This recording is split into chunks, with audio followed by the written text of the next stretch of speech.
रणरङ्गधीरं राजीवनेत्रं रघुवंशनाथं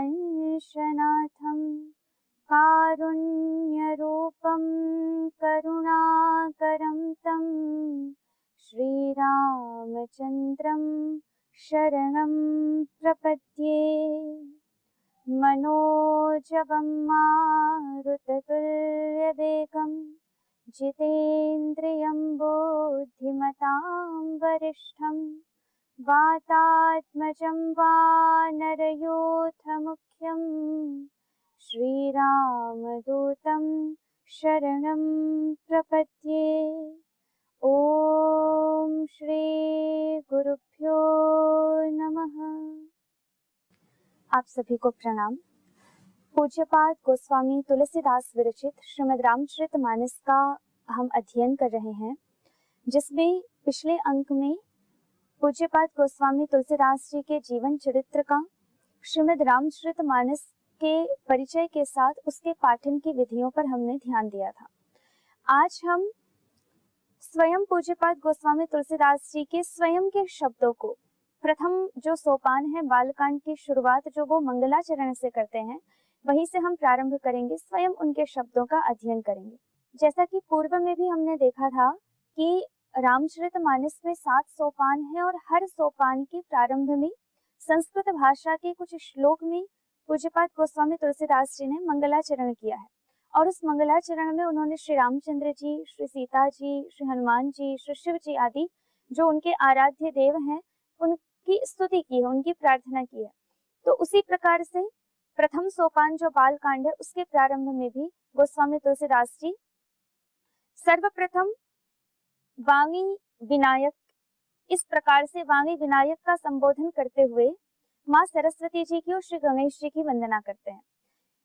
वो श्लोक का वर्णन करते हैं। वर्णानामर्थ संघानाम रसानाम छंदसामपि मंगलानां च कर्तारौ वंदे वाणी विनायकौ भवानी शंकरौ वंदे श्रद्धा विश्वासरूपिणौ याभ्यां विना न पश्यन्ति सिद्धाः स्वान्तः स्थमीश्वरं वंदे बोधमयं नित्यं गुरुं शंकररूपिणं यमाश्रितो हि वक्रोऽपि चन्द्रः सर्वत्र वन्द्यते। प्रारंभ के 3 श्लोक में, प्रथम श्लोक में गोस्वामी तुलसीदास जी ने माँ सरस्वती, विद्या की देवी और गणेश जी का स्मरण किया है। द्वितीय श्लोक में उन्होंने माता पार्वती जी और श्री शिव जी को नमस्कार करते हुए उनका वर्णन किया है। और तृतीय श्लोक में श्री शिव जी के रूप में, श्री शिव जी के प्रतिनिधि के रूप में गुरु तत्व का वर्णन किया है, उसकी स्तुति की है। तो आइए शब्दशः हम जरा देखें। वर्णानामर्थ संघानाम रसानाम छंदसामपि मंगलानाम च कर्तारौ वंदे वाणी विनायको। गोस्वामी तुलसीदास जी कहते हैं कि जो वाणी और विनायक है, वाणी अर्थात सरस्वती, वाक देवी जो कहलाती है, विद्या की जो देवी कहलाती है, वो माँ सरस्वती तथा संपूर्ण विद्या के प्रदाता जो श्री गणेश जी भगवान कहलाते हैं, ये दोनों इनके विशेषण के रूप में कहते हैं। ये कैसे हैं? वर्णानाम अर्थ संघानाम रसानाम छंदसाम मंगलानाम च कर्तारो। जो वर्णों के, वर्णानाम अर्थात वर्णों के, अक्षरों के बाद अर्थ संघानाम, अर्थ का जो संघ है, समूह है, उसके रसानाम, काव्य में जितने भी प्रकार के रस होते हैं, श्रृंगार रस, हास्य रस, करुण रस, रौद्र रस, विभत्स रस आदि आदि, वात्सल्य आदि अनेकानेक रस हैं, भक्ति रस आदि जितने भी रस हैं, उन सभी रसों के। उसके बाद छंदसाम, छंदसाम अर्थात हिंदी भाषा हो या संस्कृत भाषा हो या कोई भी भाषा हो, उसमें जब पद्यों की रचना की जाती है तो उसका एक निश्चित स्वरूप होता है, उसमें निश्चित मात्राएं होती हैं या निश्चित अक्षर होते हैं, वर्ण होते हैं, उसके आधार पर छंदों की रचना की जाती है। जैसे संस्कृत भाषा में वसंत तिलका छंद, शार्दूल विक्रीडित छंद, मालिनी छंद, श्रद्धरा छंद, शालिनी छंद आदि अनेक प्रकार के छंदों का वर्णन है, जिसमें सबसे प्रचलित छंद है अनुष्टुप छंद। उसी अनुष्टुप छंद में श्रीमद् वाल्मीकि रामायण में श्री रामचंद्र जी के चरित्र का वर्णन किया गया है। तो जितने भी प्रकार के छंद होते हैं, संस्कृत भाषा में होते हैं, हिंदी भाषा में होते हैं, उन सभी छंदों की जो अधिष्ठात्री देवी हैं, अधिष्ठाता देव हैं, वो वाणी और विनायक की मैं वंदना करता हूँ। इसके अतिरिक्त वो एक और विशेषण प्रयोग करते हैं श्री सरस्वती जी और श्री गणेश जी के विषय में, कहते हैं मंगला नाम च कर्तारो, मंगल को करने वाले हैं। तो श्री सरस्वती जी हो या श्री गणेश जी हो, इनकी आराधना से हमारे जीवन में हर प्रकार का मंगल होता है, ऐसा गोस्वामी तुलसीदास जी कह रहे हैं। तो इनमें क्या क्या विशेषण लगाए? वर्णों के, अर्थ संघों के, रसों के, छंदों के और मंगल के करने वाले जो श्री गणेश जी हैं और माँ सरस्वती जी हैं, वंदे, उनकी मैं वंदना करता हूँ। हम पौराणिक जो मत है उसके अनुसार समझते हैं कि आदि पूजा श्री गणेश जी की होती है, आदि पूजा माँ सरस्वती की होती है। इसलिए विद्यालयों में भी जब भी कक्षा का प्रारंभ किया जाता है या प्रातःकाल जो प्रार्थना आदि कर्म होते हैं, उनमें माँ सरस्वती की, माँ शारदा की, जो विद्या की दायिनी देवी है, उनकी पूजा की जाती है। प्रसिद्ध श्लोक है, या कुंदेन्दु तुषार हार धवला, या शुभ्र वस्त्रावृता, या वीणा वरदंड मंडित करा, या श्वेत पद्मासना, या ब्रह्माच्युत शंकर प्रभृतिभिर देवैः सदा वंदितां सा मां पातु सरस्वती भगवती निःशेष जाड्यापहा। तो इस प्रकार से माँ सरस्वती की वंदना की जाती है, श्री गणेश जी की वंदना की जाती है। तो उसी परंपरा को गोस्वामी तुलसीदास जी भी निभा रहे हैं। वो भी अपने संपूर्ण शास्त्र के प्रारंभ में प्रथम सोपान के मंगलाचरण में सर्वप्रथम माँ सरस्वती और गणेश जी की वंदना करते हैं। द्वितीय श्लोक में गोस्वामी तुलसीदास जी ने उनके जो आराध्य देव हैं, और केवल उनके नहीं, श्री रामचंद्र जी के भी जो आराध्य देव हैं श्री शिव जी, उनकी वंदना की है। उनकी शक्ति सहित, आदि शक्ति जो माँ पार्वती है, उनके सहित श्री शिव जी की वंदना की है। वो कहते हैं, भवानी शंकरौ वंदे श्रद्धा विश्वास रूपिणौ, याभ्याम विना न पश्यन्ति सिद्धः स्वान्तः स्थमीश्वर। बहुत ही गहरा अर्थ है इस श्लोक का। यदि इस श्लोक पर विचार किया जाए और केवल इस श्लोक के ज्ञान को भी हम अपने जीवन में धारण कर लें, तो हम उस परमार्थ के पद को प्राप्त कर सकते हैं। इतनी ऊंची बात गोस्वामी तुलसीदास जी ने इस श्लोक में कही है। क्योंकि यहाँ पर गोस्वामी तुलसीदास जी शिव पार्वती की वंदना तो करते हैं, लेकिन उसके साथ साथ उनको किसका प्रतीक माना है? श्रद्धा विश्वास रूपिणो। कह रहे हैं भवानी शंकरो वंदे, लेकिन श्रद्धा विश्वास रूपिणो। आदि शक्ति जगत जननी को उन्होंने श्रद्धा माना है और श्री शिव जी को उन्होंने विश्वास के रूप में दर्शाया है। श्रद्धा और विश्वास इस आध्यात्म के पथ के या जो श्रेय पथ है, उस मार्ग पर चलने वाले साधक के लिए बहुत ही आवश्यक तत्व है। क्योंकि बिना श्रद्धा और विश्वास के इस आध्यात्म के पथ पर गति होना असंभव है। इसलिए द्वितीय लाइन में गोस्वामी तुलसीदास जी कहते हैं, याभ्याम विना न पश्यन्ति सिद्धः स्वान्तः स्थमीश्वर। कह रहे हैं कि स्वान्तः स्थमीश्वरम, वो ईश्वर, वो परमात्मा, वो आदि शक्ति, वो अल्टीमेट पावर हमारे हृदय में स्थित है, हमारी हृदय गुहा में है वो स्थित। अंतःस्थम हमारे अंदर स्थित है, लेकिन याभ्याम बिना न पश्यन्ति, हम उसको देख नहीं पाते। किसके बिना नहीं देख पाते? श्रद्धा विश्वास के बिना। जब तक श्रद्धा नहीं होगी, जब तक विश्वास नहीं होगा, तब तक हम अपने भीतर उपस्थित ईश्वर को देख नहीं सकते। शास्त्रों में कहा कि ईशावास्यमिदं सर्वं यत्किंच जगत्यां जगत् तेन त्यक्तेन भुञ्जीथा मा कृतः कस्य सिद्धन। ईशावास्यमिदं सर्वं, सब कुछ ईश्वर से आच्छादित है। शास्त्रों ने कहा, ब्रह्मैवेदममृतं पुरस्तात् ब्रह्म पश्चात् ब्रह्म दक्षिणतश्चोत्तरेण अधश्च ऊर्ध्वं च प्रसृतं ब्रह्मैव इदं विश्वमिदं वरिष्ठम, कि हमारे आगे पीछे ऊपर नीचे सब जगह ब्रह्म ही ब्रह्म है। शास्त्रों ने कहा है, लेकिन हम उसको देख नहीं पाते। यही एक अंतर आ जाता है अध्यात्म और विज्ञान में। जबकि अध्यात्म भी वैज्ञानिक है, हमारी शास्त्र परंपरा, हमारी ज्ञान परंपरा भी अत्यंत वैज्ञानिक है, लेकिन भिन्नता कहाँ आ जाती है कि विज्ञान कई जगह अध्यात्म को स्वीकार नहीं कर पाता, क्योंकि विज्ञान जो है वो पूर्ण तर्क पर आधारित है। जितना प्रत्यक्ष है उसी पर वह विश्वास करता है। लेकिन अध्यात्म की परंपरा में हम जब अपने शास्त्रों की परंपरा देखते हैं तो वहां पे 3 प्रकार के प्रमाण आते हैं, प्रत्यक्ष, अनुमान और आगम।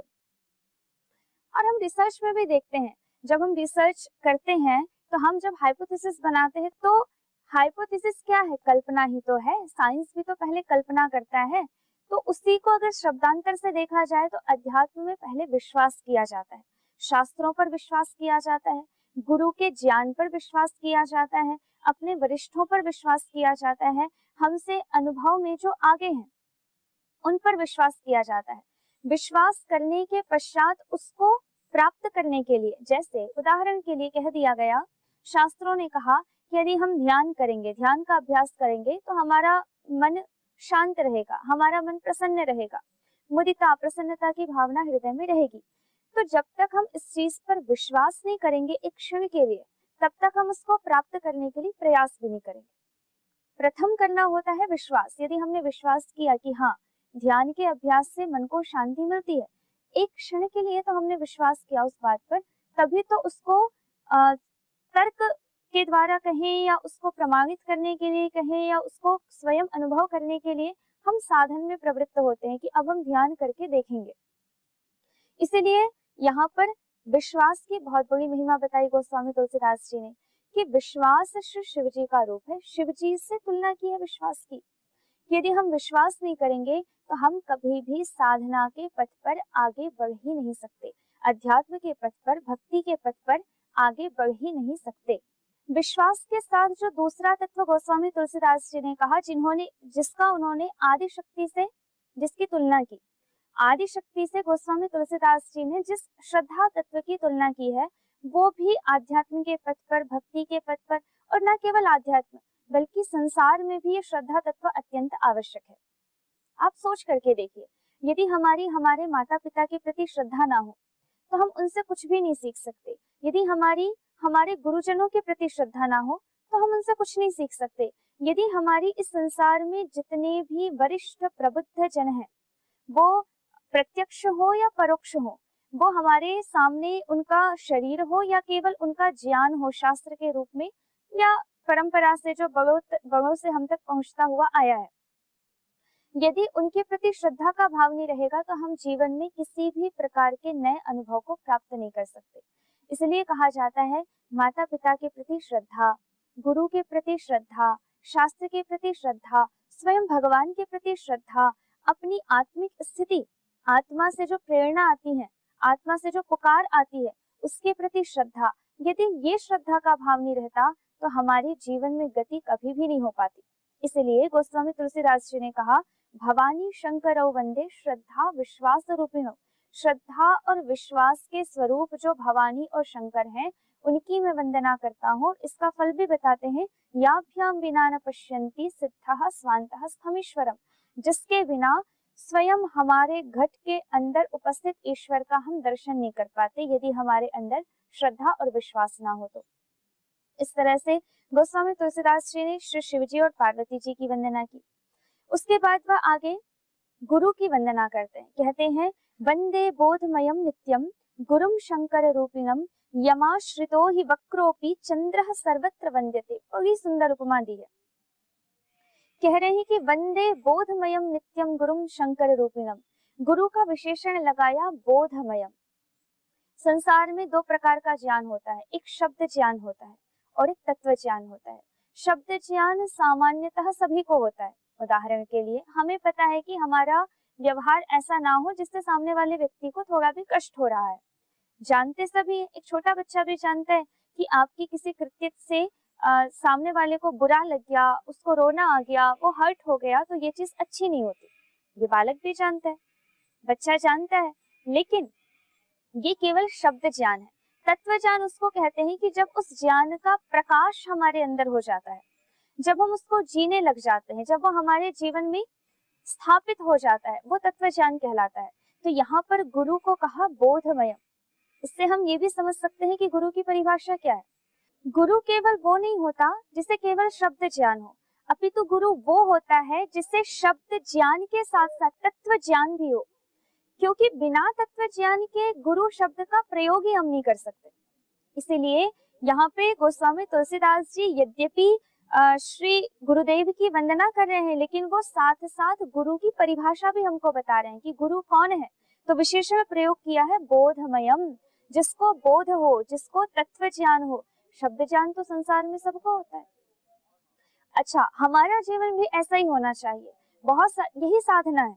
बहुत सारी चीजों में क्या होता है, हम शब्द जानते हैं, शास्त्रों के शब्द हम जानते हैं, व्यवहारिक जीवन का जो बोध है, जो नैतिकता है उसको हम जानते हैं, नैतिक मूल्यों का शब्द बोध हमें होता है, लेकिन तत्व बोध की जब बात आती है, उसके क्रियान्वयन की जब बात आती है, उसके आचरण की जब बात आती है, तो हम अपने आप को बहुत ही कमजोर पाते हैं, क्योंकि शब्द ज्ञान के साथ साथ तत्व ज्ञान होना इतना सहज नहीं होता।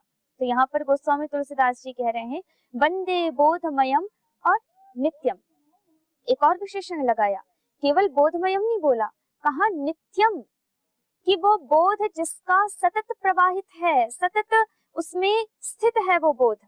कई बार हम तत्वज्ञानी बन जाते हैं, किन्हीं किन्हीं संदर्भों में ऐसा होता है कि हमें वो चीज तत्वतः ज्ञात होती है। जैसे उदाहरण के लिए लोक में जो मुहावरे प्रयोग किए जाते हैं, जैसी दृष्टि वैसी सृष्टि, कहा जाता है विनाश काले विपरीत बुद्धि, ऐसे ऐसे अनेक प्रकार के मुहावरे प्रयोग किए जाते हैं।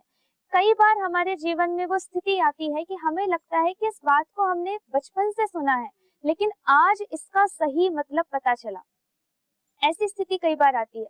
वो जो क्षण होता है वो तत्व ज्ञान का क्षण होता है।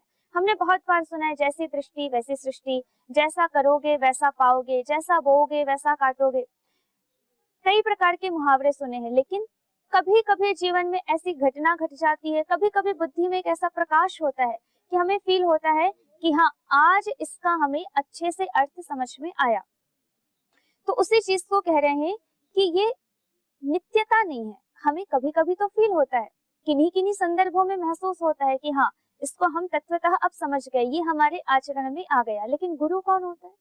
जिसका वह तत्व ज्ञान सतत प्रवाहित हो, जो सदैव बोध की स्थिति में रहे, वो गुरु है। इसलिए शास्त्र कहते हैं कि गुरु बहुत सोच समझ के करो, बहुत सोच समझ के गुरु का निर्धारण करो। लेकिन जितना परीक्षण करना है, जितना सोचना है, समझना है, परखना है, वो एक बार देख लिया, उसके बाद जब गुरु हमने निर्धारित कर दिया तो केवल एक तत्व बचता है, श्रद्धा। इसीलिए गोस्वामी तुलसीदास जी ने गुरु की जो तुलना है वो शिव जी से की है, और पूर्व में शिव को किसका प्रतीक माना है? विश्वास का।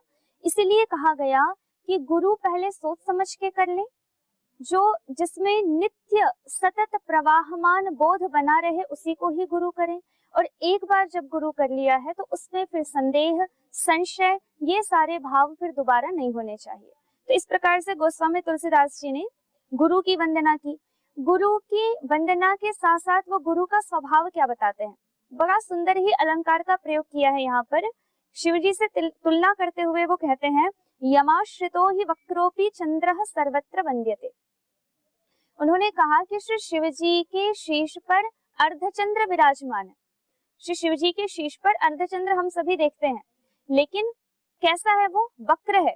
अर्धचंद्र भी शिवजी के सर पर सीधा नहीं रखा हुआ है, वक्र है। आप हमेशा देखेंगे कि शिवजी के जो फोटो होती है, उनकी जो छवि होती है, मूर्ति होती है, कोई भी उनकी आकृति होती है, तो उनके सर पर जो चंद्रमा होता है वो हमेशा तिरछा होता है, वक्र होता है, जिसको संस्कृत में वक्र कहा है। लेकिन वक्र होने के बाद भी क्योंकि वो श्री शिवजी के सर पर सुशोभित है, इसलिए सभी उसकी पूजा करते हैं। शिवजी की पूजा करते हैं तो साथ ही साथ चंद्रमा की भी पूजा होती है।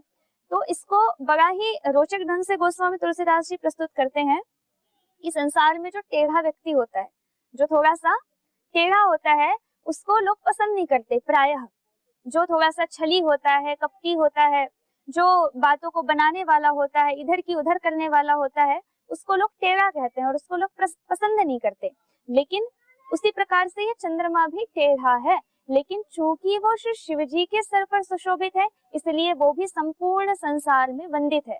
उसी प्रकार शिवजी की तुलना किससे की? गुरु से। तो गुरु के सानिध्य में यदि कोई अयोग्य शिष्य भी आ जाए, अगर गुरु का शिष्य यदि थोड़ा बहुत दुष्टता भी करे या थोड़ा चपल या चंचल भी हो, लेकिन वो गुरु की शक्ति से, गुरु के आश्रय से, गुरु के सानिध्य से इतना उस पर प्रभाव पड़ जाता है कि वो भी गुरु का सानिध्य प्राप्त करके गुरु की तरह ही पूजित और वंदित हो जाता है। तो जैसे चंद्रमा पर प्रभाव शिव का है, वैसे ही शिष्य पर प्रभाव गुरु का है। तो ये अर्थापत्ति है। इन्होंने कहा वंदे बोधमयम नित्यम गुरुम शंकर रूपिणम यमाश्रितो ही वक्रोपी चंद्रः सर्वत्र वंद्यते। कहा कि ज्ञानमय नित्य शंकर रूपी गुरु की मैं वंदना करता हूँ, जिसके आश्रित होने से टेढ़ा चंद्रमा भी सर्वत्र वंदित होता है। इस प्रकार से गुरु की तुलना श्री शिवजी से करते हुए, उसकी महत्ता का प्रतिपादन करते हुए, गुरु के स्वरूप का वर्णन करते हुए गोस्वामी जी ने गुरु की महिमा का वर्णन किया है, उनको प्रणाम किया है।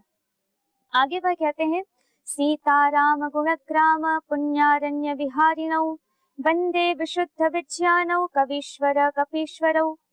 अग्रिम श्लोक में वो कवीश्वर श्री वाल्मीकि जी की और कपीश्वर अर्थात श्री हनुमान जी की वंदना करते हैं। उन्होंने कहा, सीताराम गुणग्राम पुण्यारण्य विहारिणौ।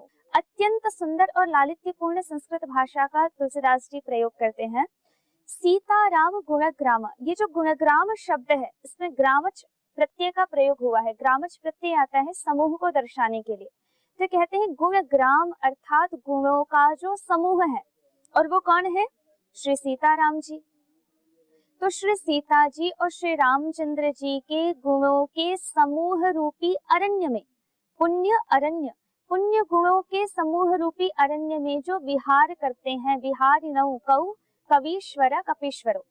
श्री सीता जी और रामचंद्र जी के पुण्य पवित्र गुण के समूह रूपी अरण्य में, जंगल में विहार करने वाले श्री हनुमान जी और श्री वाल्मीकि जी की मैं वंदना करता हूँ।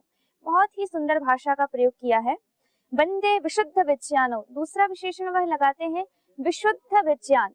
जो हमने पूर्व में देखा था बोधमय शब्द, वही शब्द विशुद्ध विज्ञान का भी है। एक ज्ञान होता है, एक विशिष्ट ज्ञान होता है और एक विशुद्ध विशिष्ट ज्ञान। मतलब ज्ञान की भी पराकाष्ठा, क्योंकि ज्ञान अशुद्ध भी हो सकता है, ज्ञान गलत भी हो सकता है, ज्ञान कई बार भ्रांति उत्पन्न करने वाला भी हो सकता है, ज्ञान मिथ्या ज्ञान भी होता है। लेकिन यहाँ पर किस ज्ञान की बात की है? विशुद्ध ज्ञान। श्री हनुमान जी का जो ज्ञान है, आदि कवि वाल्मीकि जी का जो ज्ञान है, वो विशुद्ध ज्ञान है। तो यहाँ पर गोस्वामी तुलसीदास जी की विनम्रता भी दिखती है। उन्होंने श्रीमद् रामचरितमानस के प्रारंभ में ही इसके जो पूर्व रचनाकार हैं, श्री रामचंद्र जी के चरित्र का सर्वप्रथम वर्णन आदि कवि वाल्मीकि जी ने किया। तो वो जो पूर्व रचनाकार है, उनके प्रति बहुत ही विनम्र भाव से गोस्वामी तुलसीदास जी अपनी श्रद्धा को प्रदर्शित करते हैं। तो यहाँ पर कहा, सीताराम गुणग्राम पुण्यारण्य विहारिणौ वंदे विशुद्ध विज्ञानौ कवीश्वर कपीश्वरो। गोस्वामी तुलसीदास जी ने आदि कवि वाल्मीकि जी को कहा कवीश्वर, और कहा भी जाता है उनको आदि कवि, क्योंकि सर्वप्रथम काव्य की रचना का उल्लेख यदि इतिहास में कहीं प्राप्त होता है तो वो श्रीमद् वाल्मीकि रामायण के अनुसार ही प्राप्त होता है, वो भी संस्कृत भाषा में। इसका भी अपना एक बहुत बड़ा साहित्य है, विशिष्ट साहित्य है, बड़ा रोचक साहित्य है। कहा जाता है कि आदि कवि वाल्मीकि जी जो थे वो एक व्याध थे, एक शिकारी थे, और दूसरा मत ये आता है कि वो एक साधक थे, वो एक तपस्वी थे। उनके सामने क्रौंच पक्षी का एक जोड़ा भ्रमण कर रहा था। उसी समय अचानक एक व्याध ने आकर के उसमें से एक के ऊपर बाण चला दिया, जिससे उसकी मृत्यु हो गई। और उस मृत्यु के कारण व्यथित होकर जो क्रौंची थी वो विलाप करने लगी, रुदन करने लगी। उस रुदन को सुन करके, उस आर्त भाव को सुन करके अचानक उनके हृदय से काव्य प्रस्फुटित हुआ, और उन्होंने एक संस्कृत भाषा में एक अनुष्टुप छंद में निबद्ध श्लोक का उच्चारण किया, मां निषाद प्रतिष्ठा त्वम अगमः शाश्वती समाह। कि हे निषाद, ये तुमने कौन सा कृत्य किया कि तुमने क्रौंच और क्रौंची के जोड़े में से एक का वध कर दिया। तो इस प्रकार से आदि कवि वाल्मीकि जी ने सर्वप्रथम संस्कृत भाषा को एक काव्य के रूप में बद्ध किया। तो इस प्रकार गोस्वामी तुलसीदास जी ने कवीश्वर और कपीश्वर की वंदना की है। इस प्रकार गोस्वामी तुलसीदास जी ने 7 श्लोकों में मंगलाचरण किया है, जिसमें से 4 श्लोकों का अध्ययन हमने कर लिया। प्रथम श्लोक में माँ सरस्वती और श्री गणेश जी की वंदना की, द्वितीय श्लोक में श्री पार्वती जी समेत शंकर जी की वंदना की, तृतीय श्लोक में गुरुदेव की वंदना की, और चतुर्थ श्लोक में गोस्वामी तुलसीदास जी ने कवीश्वर अर्थात आदि कवि वाल्मीकि और कपीश्वर अर्थात श्री हनुमान जी की वंदना की है। आगे के जो 3 श्लोक है उसमें से 5वें श्लोक में वो श्री सीता जी, 6ठे श्लोक में श्री राम जी की वंदना करते हैं, और अंतिम 7वें श्लोक में वह अपनी जो रामचरितमानस है उसको, उसके जो विषय है वो उन्होंने कहाँ से लिए हैं उसका वर्णन करते हैं। तो अग्रिम जो श्लोक है श्री सीता जी राम जी की वंदना को हम अगले अंक में देखेंगे। आज के अंक को हम यहीं विराम देते हैं। ओम शांति शांति शांति। श्री गुरुभ्यो नमः।